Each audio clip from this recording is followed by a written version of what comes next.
Alright, I found an article to go over in my last one that'll actually hold up, just like the video. It is the biggest Xbox stories of 2009. On Sunday, November 22nd, 2009, the Xbox of 360 officially turned 10. In the United States, at least. I mean 4, sorry. I totally was looking at the one, number 10.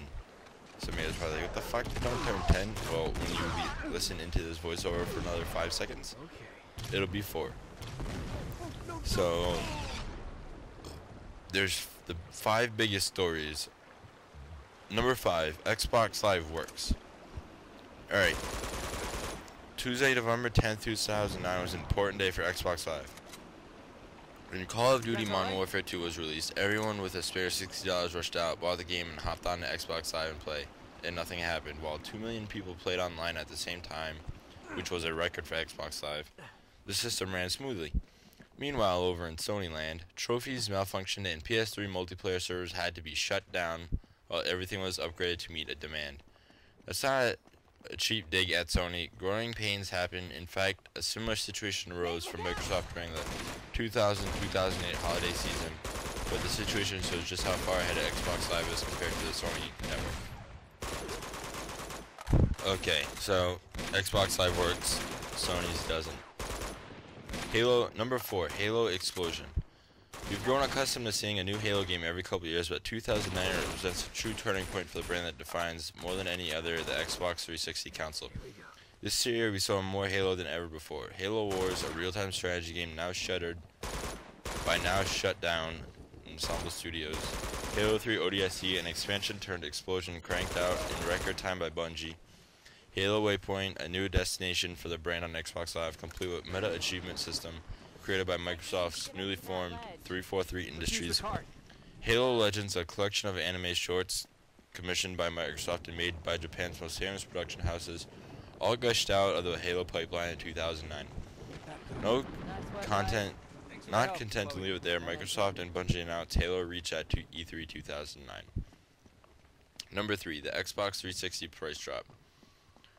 And which, as you don't know, the Elite turned $300, and also for like a month you could get a $50 rebate, which is what I did when my Xbox broke back in October, and the Xbox I had for 3.5 years, almost 4, I said I'll just buy a new one.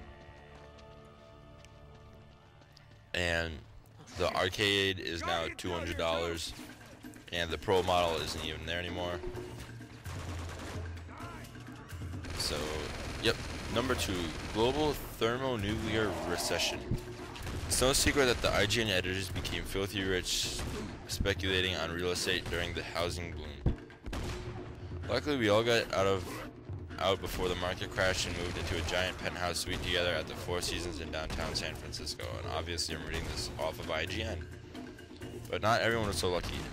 A fact we think about every so often as we drink champagne, spritzers, as we lay on our lobster meat beds.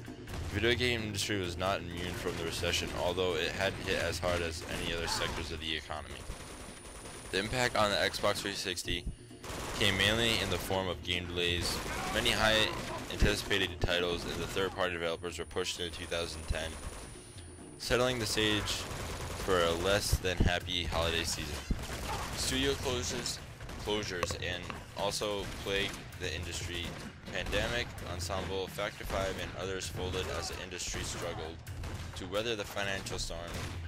There were flashier things that happened in 2009, but the global recession was always the elephant in the room. I thought this was a good news thing. Biggest stories of 2009. Alright, and number 1, Project Natal unveiled. Kinda's in parentheses. Rumors had been building all year long. Microsoft was working on some sort of motion control apparatus that would hook up to the Xbox 360 and cure diseases. Was it 3D? Was it motion controller? Or were there gnomes involved? And finally, at E3, all was revealed.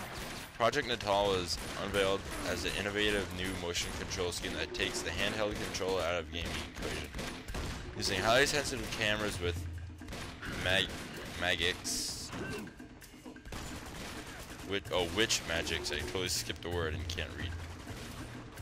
It all reads the room and the actions of the player. The possibilities seemed endless, and the demo wowed E3 actions of the players.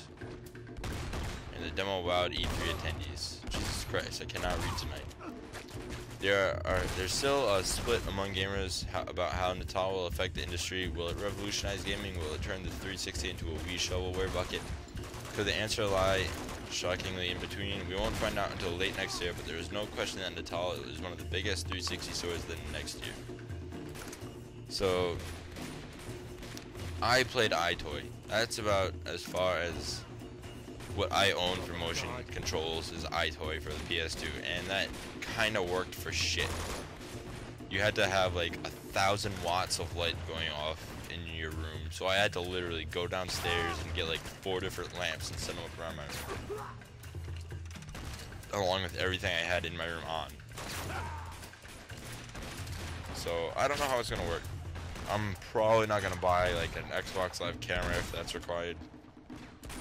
But yeah, so we're gonna move on to the last bit of the game now. See you there.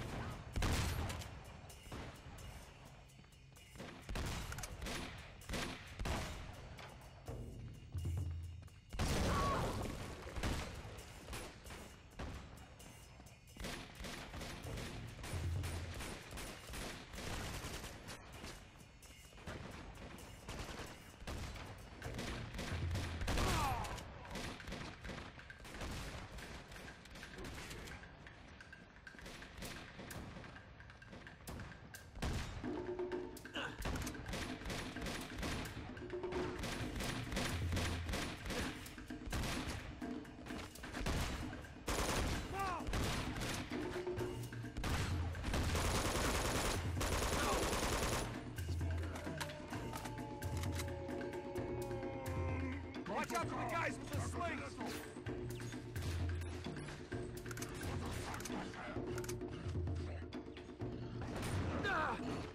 They just keep coming!